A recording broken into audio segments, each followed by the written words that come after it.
Investor, educator, and author Robert Kiyosaki has changed millions of lives all over the world. His book, Rich Dad, Poor Dad, has been on the New York Times bestseller list for over 5 years. We all know that the gap between the haves and the have-nots is growing, and Social Security and Medicare are in a financial mess. And just affording to live is getting expensive. So how does a person get ahead financially? The answer is raising your financial IQ and having your money work for you. Here's Robert Kiyosaki with Rich Dad's Teach to Be Rich.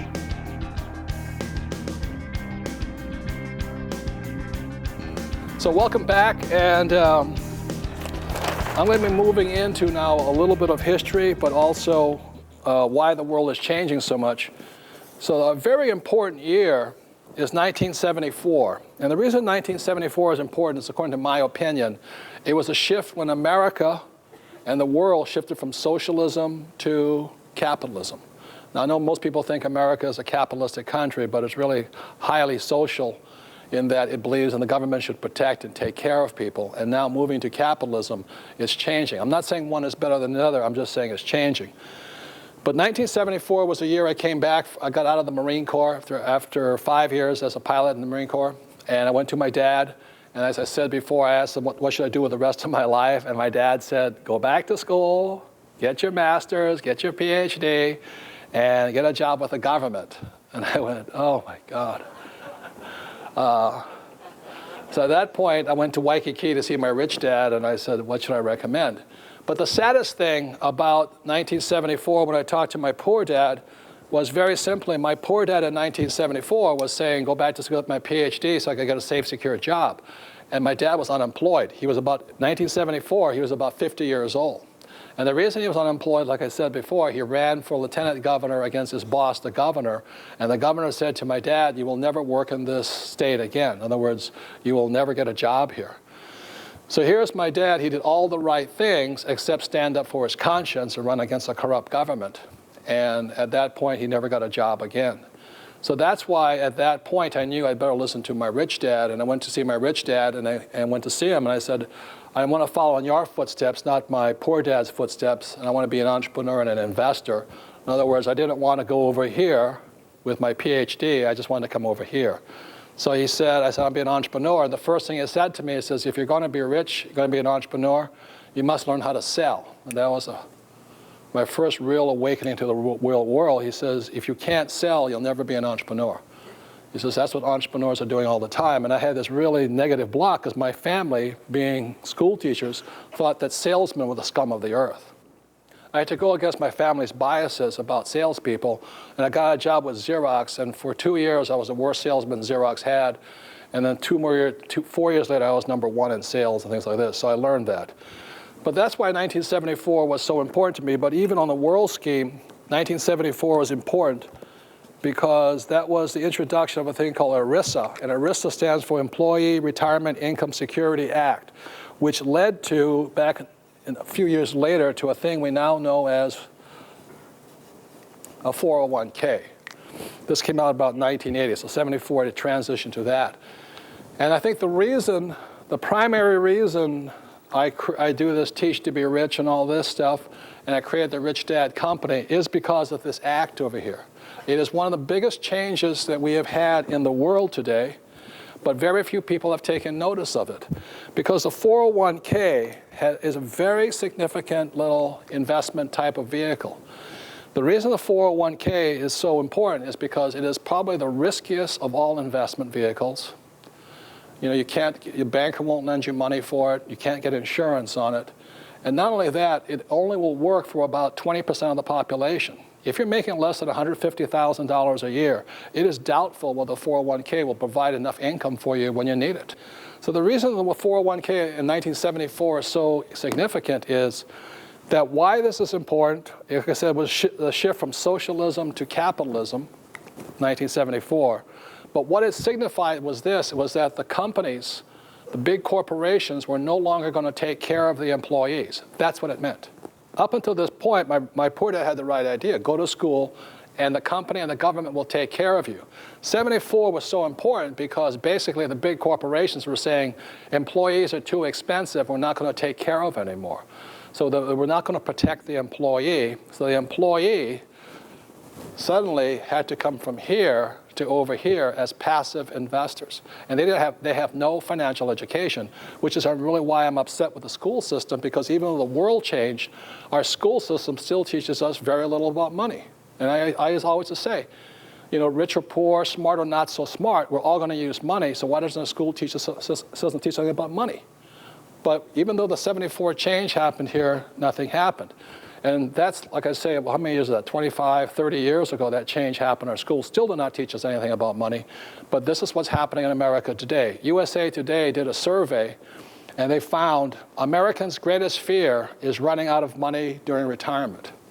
And that fear is now caused by this 1974 change, because people now realize that a 401k is not a pension. A 401k is now a savings plan. And the difference between a pension and a savings plan is this, is pensions will take care of you for your rest of your life. A savings plan will only take care of you as long as you have money in the account. So that's why USA Today found the greatest fear is that. Then the Fox network did the same survey. They wanted to find out what the greatest fear was. It said, is terrorism a greatest fear or retirement a greatest fear? And what Fox found out, these are approximate numbers, Fox News, they found out that about 22% or 26% thought that terrorism, Al-Qaeda, was the greatest fear. 60% thought that running out of money was the greatest fear during retirement. And the reason that is happening, again, for this change right here.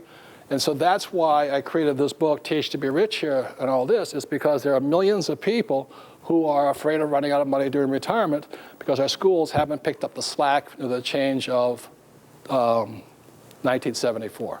I believe it is this law change the reason I created Rich Dad, Poor Dad, the Rich Dad Company, the Cash Flow Games. And in the year 2002, I wrote this book here called Rich Dad's Prophecy. How many people have read this book here? Good, a lot of you have. It's not as popular. This was not a very popular book because this book was written about the 1974 change.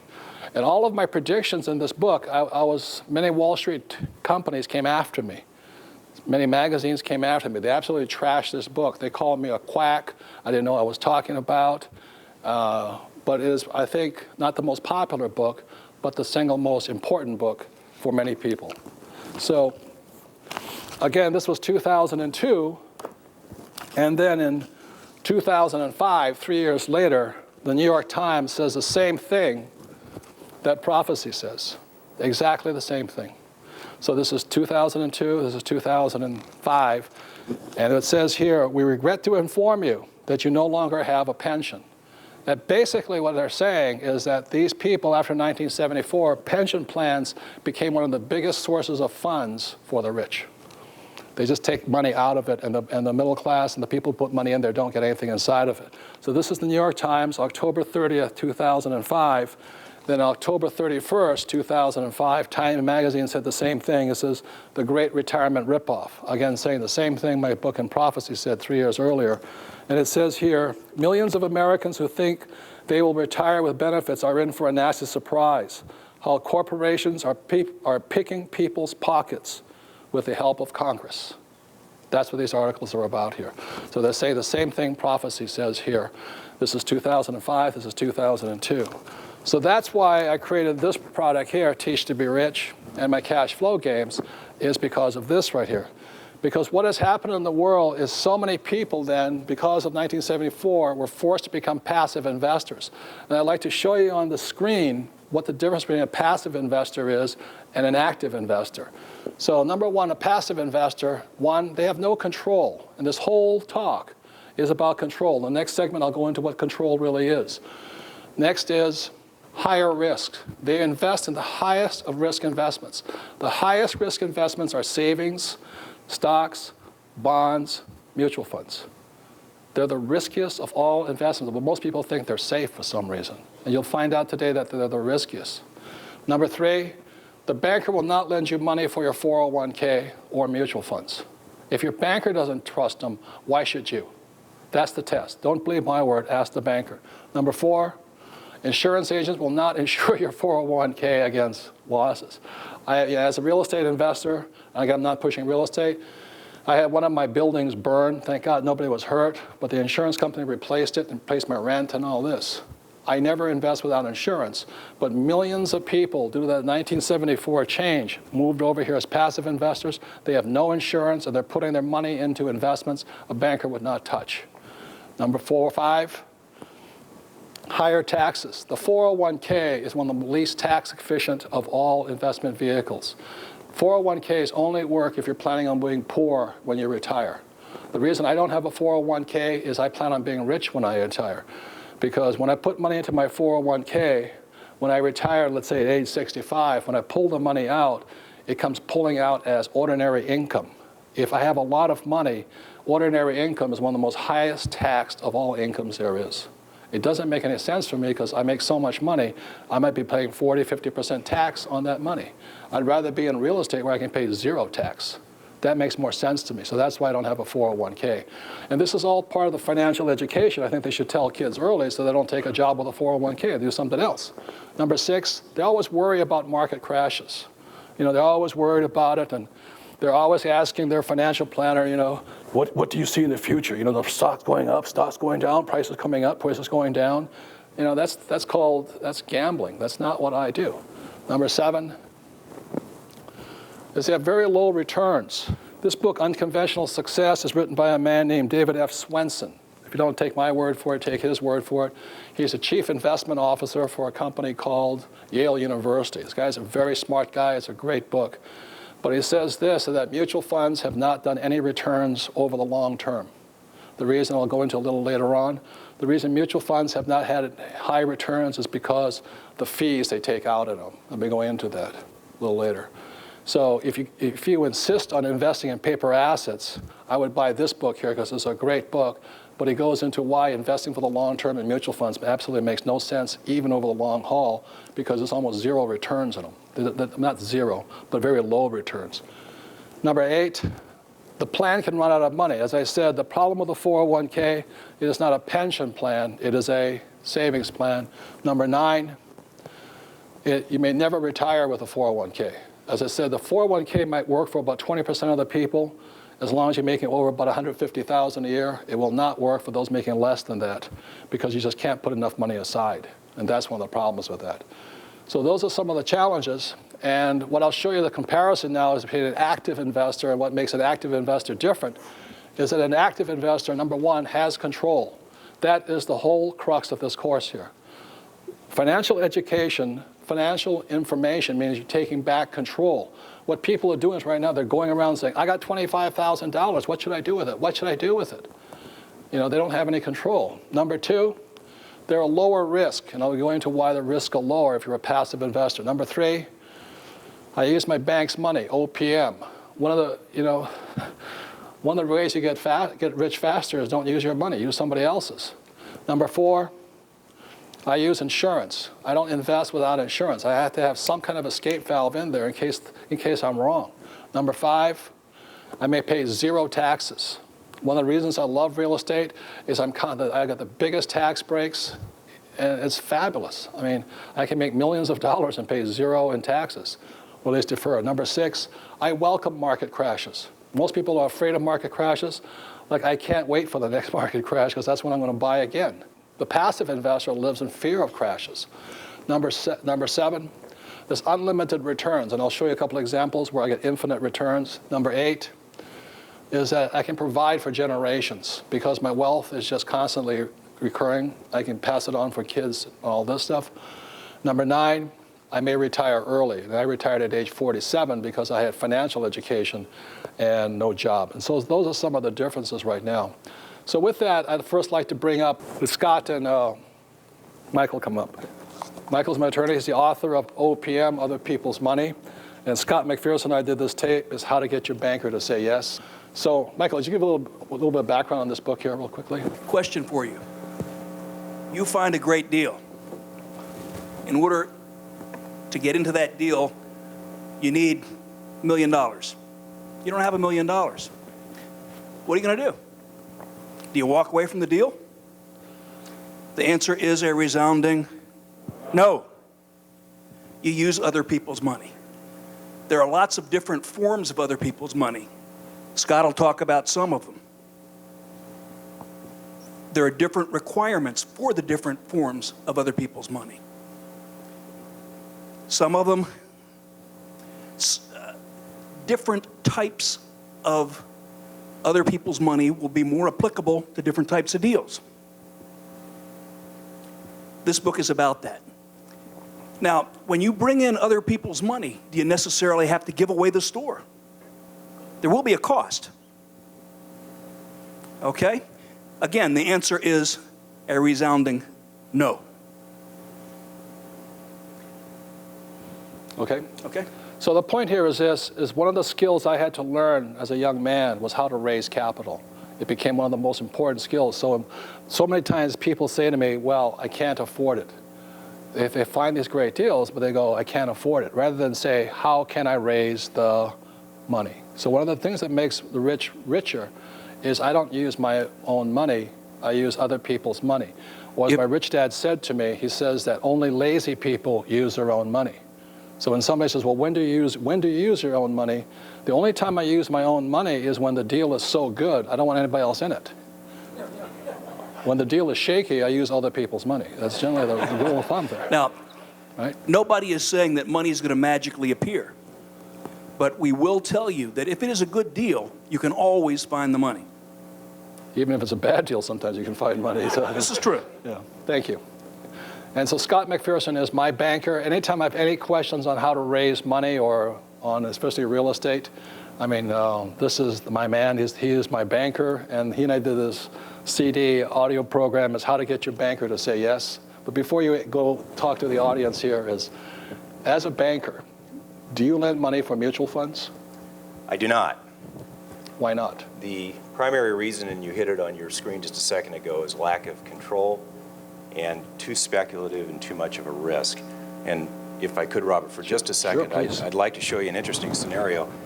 In this particular case, it doesn't matter if it's a single-family home or an income-producing property, where we place a loan on the asset, we may loan 80, 90, 70%, maybe 100% of the value of that asset. Because it's a tangible asset, it makes sense, there's income and cash flow. For example, let's just say I'm the bank at that point. However, if you were to go buy my stock and I'm the bank, and you were trying to borrow money to buy that stock, you may be able to get 50%, maybe on a margin account to buy the stock of the bank that just loaned 80 or 90 or 100% on that single family home or whatever the asset was. So the difference is, in my mind, is you have something that has cash flow and control and a manageable risk that you can wrap your hands around going back to my stock, which I'm the one who loaned the money over here, but if you were to buy my stock, now you lose control, much higher risk because I'm making good or bad decisions, who knows, and the best you can do is probably borrow 50% of the value of that stock invest. So, No. Okay, now let's say that Scott's only willing to lend up to 75% of the value. Are you out of the deal? No. You bring in a different type of other people's money. You bring in co-venturers, partners. You put up part of the money, they put up part of the money, you make some other contribution. Let's say you tie up the deal. You have an intangible right to purchase this asset. You think in terms of forming a business. Your contribution is that intangible right, and perhaps part of the money. Okay, so Scott, let me ask you this question. As a banker, so Michael's an attorney, Scott's a banker. Do you want to lend money? I want to lend money because, as we saw earlier, when I loan money, that's an asset to my bank. I also want to help you do what you want to do, but you have to help me get to that level and get me comfortable that you're able to borrow that money and pay me back, because that's really what I want. But I don't make a dime unless I make a loan to you. So I do want to loan money to you. Right, and so many people are afraid to come and talk to you, right? Absolutely. Right. Absolutely. So what Scott covers in this, how to get your banker to say yes, is how to prepare to see your banker. Because a banker's job is to say yes, because you don't make any money if you say no. No, that's correct. Okay. So let's have a hand for this gentleman. Thank you very much here.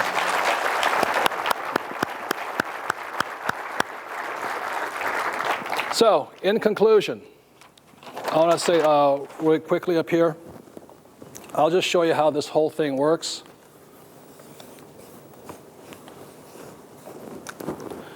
If you're playing the game of Monopoly, this is what a banker does. This is Monopoly. You buy one greenhouse, it's putting cash flow. Monopoly teaches you this right here. The difference between cash flow, it took it to the next level of understanding this. I'll just show you how unrisky, if you're an active investor, is. Like, I don't like savings, stocks, bonds, mutual fund, because the risk is so high. My banker won't lend me money on it. This is a land deal that Kim and I just did a few months ago, and it's really quite a simple deal.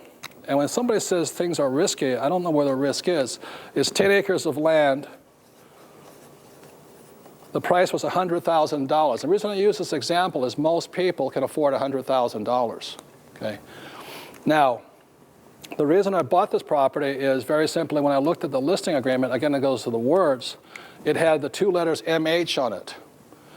Now, there's a lot of land around this thing. That what made this land more valuable than the rest? What made it more valuable was the words, MH. MH stands for manufactured housing. When I saw that, I dropped to my knees, again, broke out the rosary beads and said, thank you.